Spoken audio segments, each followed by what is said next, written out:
Hey everyone, I hope you're doing well.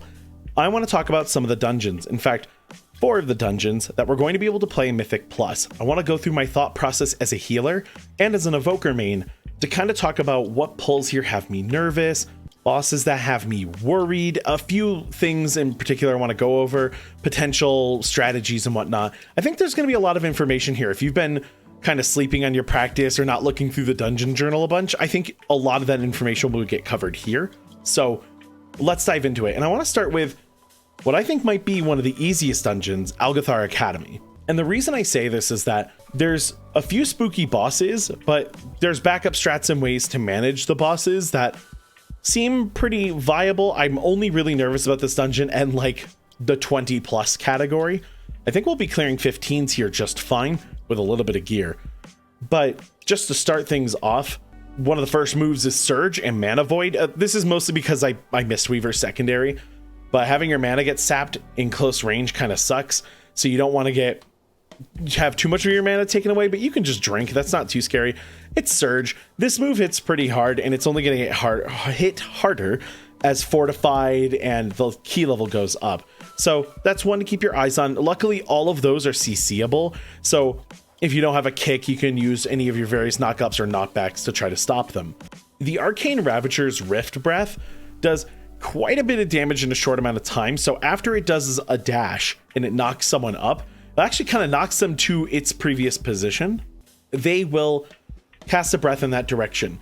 So as long as you see the direction in which the Arcane Ravager jumped and where the other person got flown, you'll know what direction the attack is going in. That's the only one you have to be nervous about, but it is probably going to shred at higher levels. But there's one thing here that scares me, and it's Monotonous Lecture. So you have right before the Veximus, the teacher boss, right, where the teacher's kind of role-playing you all as the blue dragons. You're going to have like Mana Voids and Surge and all of this going out, right? But Monotonous Lecture is a magic debuff that puts the target to sleep. And if the healer gets selected, it's over. You're no longer getting healed, and people might die and the healer might die because they're sitting on the floor. Anyone might die.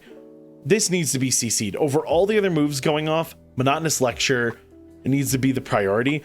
You can take these packs separately, and you'll only deal with one pack of them that has 2 of these books. But Monotonous Lecture is the one you're going to want to be careful of.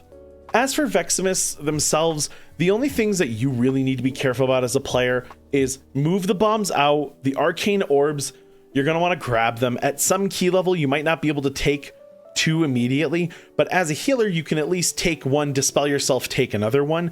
The tank can probably take 2 on the chin, maybe 3 if you dispel them instead. But as long as everyone takes 1, and then the healer and the tank can manage to take multiple, you should be fine here. Again, move the bombs out. And then Arcane Fissure, it creates well, I know them as chasers, but spell chasers that will continuously target the player, and it blasts multiple times. When Arcane Fissure comes out, just run in a wide circle, try not to run over anyone. The move will be over pretty quickly. It's just, if you do stand still, 2 ticks of this on a higher difficulty are gonna kill you. So that's something that you want to be wary of. But then we have all the same mobs over here. So let's go to the pitch. The pitch, the only thing that makes me nervous here is called the Flock. It's just a 50% attack speed bonus to all nearby eagles. I think all these enemies are eagles. So there's only 1 in this pack and 2 in this pack. So you should be able to kick them just fine. I don't know if this mob is crowd controllable or not. Nope, they're only affected by taunt. So I highly recommend you save your kicks for these. You can have one of the melees kick this one and then split kicks here and you're fine. As for Croth has an interesting thing where you get a damage phase. I want to say it's 50 or 75% extra damage when you score in the red goal. And you get a 45% haste buff and a movement speed buff when you collect the motes from the blue goal going off. The blue goal, though, creates those little tornadoes and the pushing effect, and the red goal creates the fire bombs on the ground that you have to dodge the swirlies. I think at high level play, when this boss gets scary, the trick is going to be pop all your 3 minutes and big damage buttons on the damage phase that the red goal gives you, and then use the blue one after that to sort of get the rest of your cooldowns, a little more damage, a little more haste. It's a 20-second buff, I think, so you have plenty of time to use it. But that's it. Otherwise, Sonic vulnerability stacks forever, and that will eventually kill someone, I'm sure. So taking extra damage from Deafening Screech is not what you're going to want. So hopefully with any luck we can kill this boss before this becomes a problem, but utilizing that damage phase at higher key levels seems to be the most important. And then we normally come over here. Now this route the route I'm doing is the one that everyone seems to do in M0. There's a chance that we actually lust this boss, don't lust this boss, then lust the boss on the pitch, and then don't lust this boss. And the reason for that might be entirely because we might be able to clear this boss without the damage phase. But that's theory crafting for a route. I'll leave that to a tank to decide, and players that know their values with lust better than me. I'm still new to having a lust button. After you kill all these mobs, this boss will eventually spit out flowers that will hatch into, I think, little versions of these things, these hungry lashers. Then they provide a lot of stacking poisons, and the stacking poison can stack a bazillion times, but it starts getting a little scary in the 20s to 30 range, and I'm sure in higher key levels we're not going to enjoy that. The long and the short of it is, if your party thinks that they can lust and kill this dude before all the lashers hatch, then great. But if you can't, do an ad phase. Even if you only kill like half the mobs, right? As long as the tank can gather aggro and bring them all in, and someone's kicking Branch's heel, the ad that the boss throws down, then you're good. I think you're going to be fine here. This boss just gets out of control if you don't either murder the boss or kill the ads. Worth mentioning. After you deal with all these mobs, you end up going to the Echo of Dorogosa. Now, this boss doesn't scare me that much. The breath attack is a little faster than you think, so please, if you get targeted, cancel your channel and run away. It's always been faster than I expected it, and I just don't want to see people get blasted. Move the bombs out. I think DBM even tells us, like, oh, you're about to get a bomb stack, so you walk it out. It's pretty simple stuff. This boss is actually, to me, a little underwhelming. Although I say that, I haven't actually played Mythic Plus yet, only M0, but this hasn't really been making me nervous. It's a lot of these other bosses that do. Onto the Ruby life pools. What I want to talk about here is mostly bosses, because the ads have in the late ads, but Primal Juggernaut, don't get hit by the ground AoE. All these mobs aren't too scary until we get to the Chill Weavers, because the ice shield they generate, if it's doing a 108,000 shield per application, right, it absorbs 108,000 damage. At higher key levels, that's going to get out of control fast if it's not kicked. But they also can infuse the whelps with Primal Frost energy, which I don't have the actual value in front of me, but oh, I think it's Cold Claws. 28,000 damage base value with their auto attacks, I believe. Right? So whelps might be a decent way to get percentage, but make sure none of the Chill Weavers are around to infuse them. So as long as you take on the whelps without a Chill Weaver, you'll be fine. Murder these mobs, don't get hit by Dragar's dash. Now, this is the problem I have. Everyone seems to fight on this platform, but like you can use all of this. So the spinning tornado, I mean, unless it has some effect in the water I just haven't learned about, go move the bomb, the vacuum sucky bomb thing out here. Try to stack in melee the hailstorm bombs at the edge of the arena, right? Pull the boss in and try to stack in melee together. Casters stand on the outside, and then when the whelp phase happens, just move in for a bit, because you'll be done dropping bombs. I also need to check if the hail bombs, or whatever they're called, hail bombs, I gotta check if a hunter with a turtle or a paladin with a invuln can walk through them and detonate them safely, because that might be at higher key levels a really good way to manage all of that. But the scariest thing this character has, in my opinion, is they frost infuse the whelps, which is spooky. So, but you have to stop frost overload, which you can kick, but you have to break through the shield. So you have these spooky ads coming at you, and this boss is channeling something, and you have to break through a shield. Have your team focus the shield. As an Evoker player, we have Landslide. Ring of Peace is going to put in work here. The leg sweeps, you name it. Just try and DPS down the best you can that shield, because this is the part that I found the hardest to heal. Once this is dealt with, everything else is fine, and I think the tank can get slapped by the whelps pretty easily. But just because you can pad your DPS meters here, you probably shouldn't. You're going to want to make sure you're taking out that shield first and foremost. I don't have a whole lot to say here. The fire dancers need to die when they're low. Don't let them just get cleaved down slowly. Make sure they die, because I think it's Flame Dance or Blaze of Glory. Yeah, it's Blaze of Glory. It's so much incoming damage and hard to dodge. Just make sure you focus them down. Don't get hit by the big swirlies from the Blazebound Destroyers. But it's the dragons. The dragons have breath attacks, and they hit pretty freaking hard. I don't recommend it. So get out of the way of the breath attacks. They're the most important thing. They go further and wider than you think they do. So as a caster, when you're fighting the dragons, be very smart about your positioning. Move accordingly. A healer is not going to be able to heal you through some of that damage, maybe more than once. So it's not worth playing risk with that. As for Blazehoof, this boss fight is a little easy because you can use all of this circle. In fact, she doesn't disengage, I think, unless you jump down here. Back into the center of the ruby pools. So use all of this distance and try to stack together, moving out of the way of the ball whenever it's getting launched at someone. And the ad has a move called, I want to say, Roaring Blaze. Roaring Blaze needs to be kept. It's after Inferno. I think that's the move beforehand. But ad must die, kick the Roaring Blazes, and it should be a pretty decent AoE heal for your healer. But if Roaring Blaze isn't getting kicked, it'll start rapid casting, and the damage just gets pretty insane. So it's also, I think, the only kick in the fight that matters. Correct me if I'm wrong on that. The Tempest Channelers, it's just their Lightning Storm does a lot of damage. It's a localized thundercloud, so maybe we can move out of the way out of it. But there's no way, you just have to get out of the way of the thundercloud, I think. I don't think there's a way to LOS those moves. There's one other mob here that really bothers me, and it's the Flame Channelers. Flash Fire heals them, and it does a lot of damage, and it does a lot of healing for them. They hurt themselves with their move Burning Veins, but Flash Fire heals them faster, or like heals them net positive.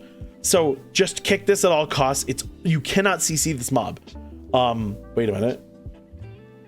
I've tried an actual stun, so they're leg sweepable, but things like knock-ups and whatnot don't work. So probably for the best that you do kick and interrupt and stun those. Just remember to. High Channeler, this character hurts a lot. I've just learned that while these casts are going off, you might want to pop defensives when the storm's coming out. You're gonna need to pop some healer cooldowns. It's not the end of the world, but if this gets big pulled with like this pack, someone's got to be on top of kicking that Flash Fire and moving the packs out of the way of the storms, just so your team can not take as much damage, because these will get hard to deal with on a fortified week. And as for the boss, bombs need to be moved out to the edges is my current idea. I think the more the party stacks in this fight, the better. When Kairaka goes for the breath attack, you all want to move in a relatively same direction. So maybe play follow the tank on that one. And Stormvane, the biggest thing here is Storm Slam. It stacks a debuff that makes the tank take more damage from Storm Slams. So don't mess with this. It's the only thing you have to really clear as a debuff. So make sure you're clearing this every time. On lower key levels, you might be able to get away with them getting 2 stacks, but that third one's going to be a doozy. Get rid of it. So the Noku Defensive has two situations that have me a little concerned, but overall isn't too bad. And there's 2 kicks over here, and heavens knows I might not be able to click on them. Disruptive Shouts, definitely worth interrupting because they'll kick your spellcasters. And then I can't ever find them in this pack. Rally the Clan. Rally the Clan gives everyone a 50% damage increase for 12 seconds. And with the way you can ass pull some of these packs, that's a lot of damage. So that's got to be stopped. But the arrow rains that come down, they put brown swirlies underneath your feet. You're going to want to move. Just a moment. The cast doesn't take long, but the AI shoots random players. So you might not know if you're getting 2 in a row, or the first and the third, or in the 5th arrow, or however it maths out. So just be a little aware of those brown swirlies. They might chase you for a moment, but there's also a sound effect linked to it. So I'm pretty sure when you stop hearing the rapid arrow sound effect, the move is over and you're only a few casts out. Eruption needs to be kicked with the ballistas. All of you have, if you fought this boss, you know exactly what I'm talking about. Eruption otherwise will just kill everyone. It's not hard to upkeep. It's just the saboteurs need to be stopped, and you can slow them. So if you have a slowing ability, use it. If for us Evoker players, Disintegrate with the talent should be slowing people, and I run that in my builds. So definitely try to kick that one, or not kick that one, stop it with the ballistas, and make sure the saboteurs can't do anything with it. All right, over here, these mobs, they're okay. There's a totem you need to kick. The totem, you don't need to kick it. You just need to kill the totem so that it is disabled. And I want to say there's a move. I think it's called Tempest. Yeah, kick Tempest. Anything that can be CC'd out, all the other castables, try to CC them. But Tempest is the move that needs to be stopped. These mobs aren't too spooky if you're doing a good job of CCing the mobs and delaying their damage a little bit. It's the boss. Okay, so the boss has these balls that it drops that will give you, is it here? 5% damage and healing done. But you also take damage over time from the debuff, I believe. My solution is maybe ramp it to somewhere you're comfortable and then do some damage with a little bit of off healing. And you're going to do a lot of, your off healing is going to be better and your damage is going to be better. And then take a few more balls to refresh it. But you're going to hit a critical mass point where it's like, oh, this hurts too much. You need to pop a defensive and let other people grab the balls. It's just, it will ramp out of control, and you don't want it to refresh at the last second because then you're taking even more damage for a fully refreshed duration. However, this is huge. Healers should be grabbing balls, tanks should be grabbing balls, everyone should be grabbing balls and just blasting this boss with that buff. This shouldn't be a hard fight otherwise. Split for the lightning strike. Yeah, split up and you're good. There is a like a damage phase eventually when the boss hits full energy, and you just got to heal through that. As long as you got enough balls, you'll be fine. It's not too bad. Over here, these mobs all suck, right? When you're going to the necromancy area, it's just they just kill them. They're not strong. They don't have crazy moves like CC them, kick stuff, but like nothing was screaming to me like, oh god, we're gonna die. There's a necrotic volley that's gonna want to be stopped at higher key levels. The biggest thing I want all of you to do if you're new to Mythic Plus is make sure if you're tanking this fight, that Tira and Maruk stay next to each other. They attempt to split multiple times, and there's one point where there's even where Tira will start pushing everyone back with wind, and you need to kick her while Maruk is doing some insane ground explosion move. Long story short, don't get hit by the ground explosion. Stop the kick the wind spell so that they can group back up. It is an infinitely stacking buff, 10% I think per stack, and it's only a 1 second before it's 1 second a stack, so that gets out of control really quickly. I might have the values wrong on that, but it does get out of control quickly, so you want to keep them together. And then we've been skipping a lot of these ads, and percent wise I don't know how many of them we can skip. But if there's anything I tell you here, it's just Blood Curdling Shout. Please stop it, no matter what you do. Blood Curdling Shout is a 6-second fear, and you can get chain feared for its full duration, and it's just not a good time.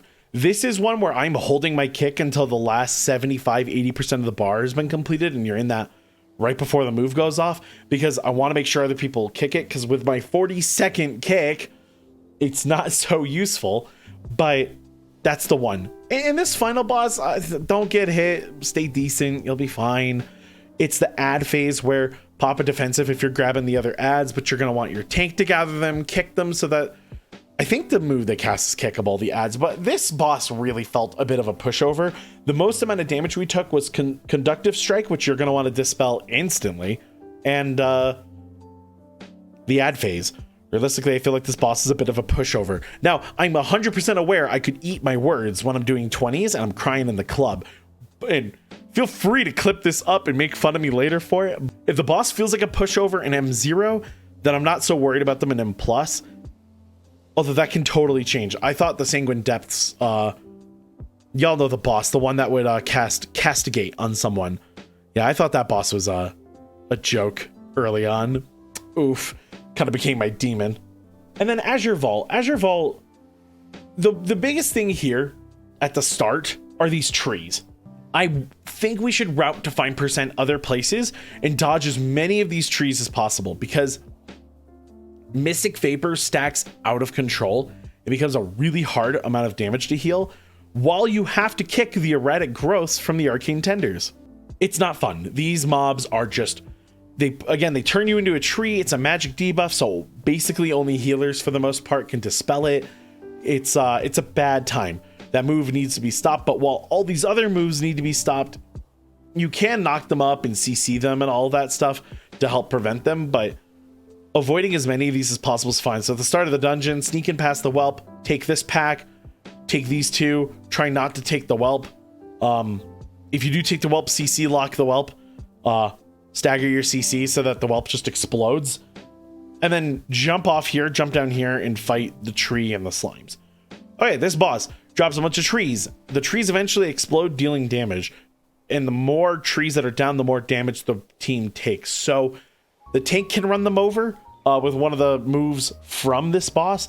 And then when you get told to stack the bombs that will clear the trees, just stack as efficiently as possible. Lose some damage for this one. I have a feeling when the boss is living through 2 or 3 of those phases, you're not going to want to let the boss have too many trees down. So try to do your best job at splitting up and covering those. None of these mobs scare me. Just, you can sneak past these whelps if you're good. If you need percent here, this is not the most egregious pack in the world to take on.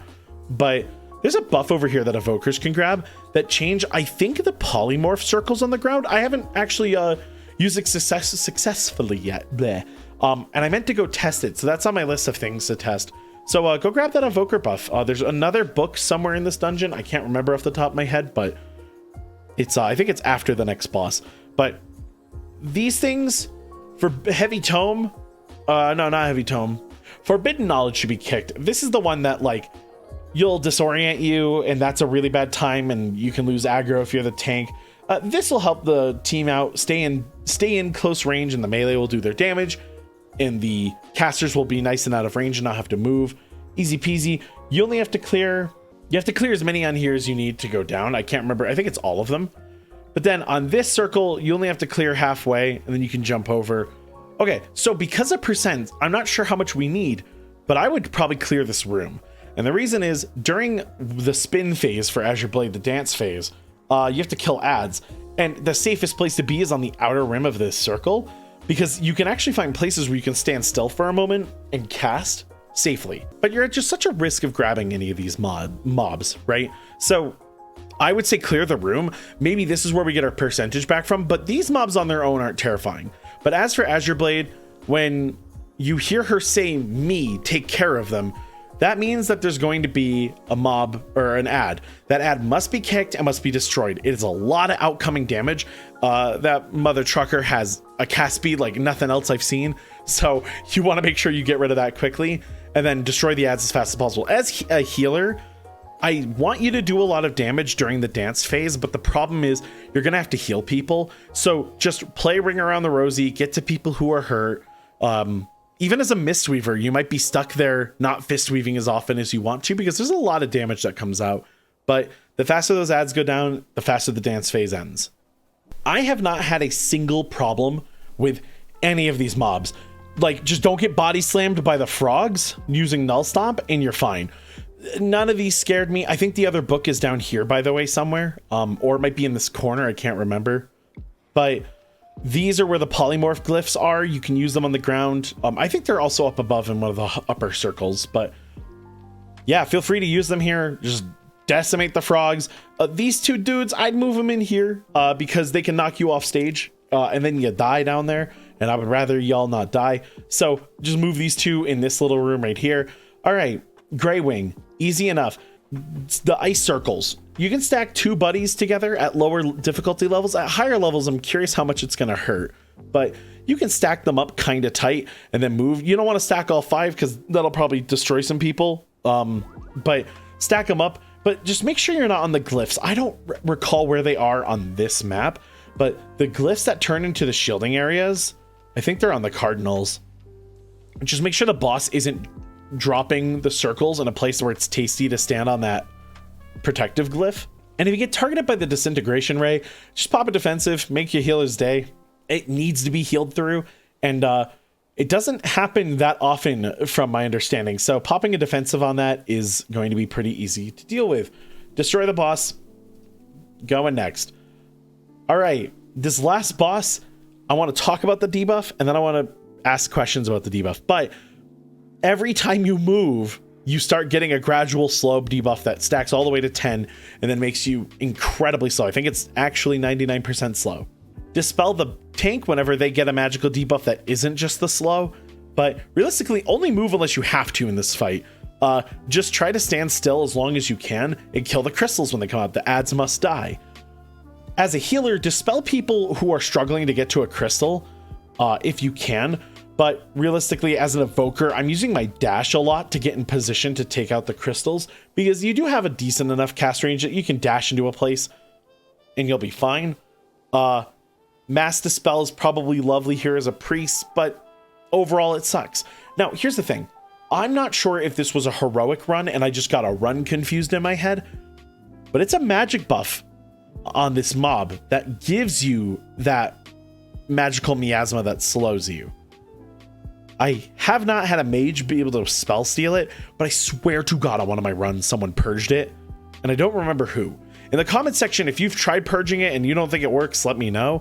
If you have successfully dealt with it, I would love to know how you've dealt with it. But the dungeon journal didn't help me out very much. And that being said, if you have a solution to that, let me know. But it's pretty easy to deal with the slow if you're smart about it. Only move when you have to, and the healer should be able to dispel people who need to run for their life. Save your movement cooldowns for when you absolutely must get the hell out of there. Overall though, when I look at the 4 dungeons we have, none of them seem terrifying. None of them have me super worried about the higher levels. It's more that you might need to devise proper strategy to deal with some of those things. But I have a feeling through the 15 level, basic kicks and basic positioning should get you through most of these fights. As long as your damage is even halfway decent, I think we're going to be able to roll through these 15s, which might make this a really high key season. But as always with Mythic Plus, if getting to 20 is super easy, then what about 25 or 30 or whatever that upper echelon of play is? And that's what has me a little nervous, because that's when the little things that you were like, oh, that move does no damage, start doing half your tank's life bar. And you have to adjust for that kind of thing. But I'm really, really looking forward to Tuesday. Just a little bit of personal shill. If you do want to watch me do some of my M+ runs, Tuesday's going to be it. I think I will start doing viewer runs where I try to help viewers through their Mythic dungeons. That might be fun to do at some point, but these first 2 weeks, I'm going to be grinding my heart out at the start of the week. So let me know if you'd be interested in something like that. And that's all going to happen on Twitch. Otherwise, more Evoker guides and gameplay and commentary coming for you all Tuesday. I'm going to try to get something recorded for Wednesday, worst case Thursday. Try to get you guys a steady flow of the dungeons and the runs and any shenanigans I get myself into, including any PvP I get myself into, because I'm not a big PvP player in WoW, but I do love me some PvP, so I'll have fun with that. But subscribe if you want more. Thank you all so much for watching, and I will see you all soon.